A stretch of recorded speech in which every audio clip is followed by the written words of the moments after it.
السلام علیکم ورحمۃ اللہ۔ اکثر لوگ کہتے ہیں جی ہم سورہ بقرہ بھی پڑھتے ہیں، ہمارا جادو ختم کیوں نہیں ہو رہا؟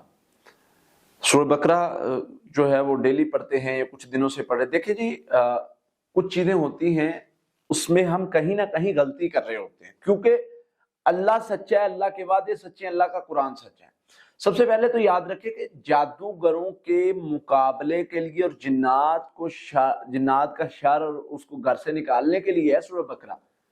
سورۃ البقرہ ایگزیکٹ جو جادو کا توڑ کرنے کے لیے صرف سورہ بقرہ پڑھتے رہیں گے نہیں ہوگا، آپ کو اس کے ساتھ دوسری صورتیں بھی ایڈ کرنی، سورہ فلق ناس بھی ایڈ کرنی ہے، تو پھر ہوگا وہ اس چیز کا علاج۔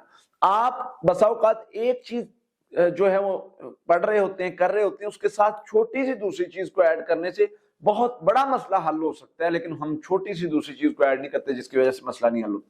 باقی سورہ بقرہ سے پڑھنے سے جادو کا علاج بھی ہوتا ہے، کیونکہ اس کی جو آخری دو آیات ہیں وہی اس کی طاقت کا آپ کو اندازہ نہیں ہے۔ اس میں اللہ کے نبی صلی اللہ علیہ وسلم جو بندہ پڑھ لیتا ہے وہ محفوظ کر لیا گیا، جس گھر میں پڑھی جاتی ہیں وہاں پر جنات نہیں آتے، جادوگر اس صورت کا مقابلہ نہیں کر سکتے، تو یہ اس میں بڑا کمال ہے۔ اللہ کا قرآن سچا ہے، اللہ سچا ہے، اللہ کے وعدے سچے ہیں۔ کمی، کمزوری، غلطی، کوتاہی میرے اندر ہو سکتی ہے، ہم نے اپنے آپ کو کمزور کیا ہوا ہے، ہم اپنے آپ کو بہتر کریں گے تو اس مسئلے سے نکلیں گے۔ اس لیے اس چیز کو نکالیں، بہتر کریں، پھر معاملات بہتر ہوں گے۔ ادروائز اس طرح ہم سوچتے رہے اور اس طرح معاملات کرتے رہے تو معاملات بہتر نہیں ہوں گے۔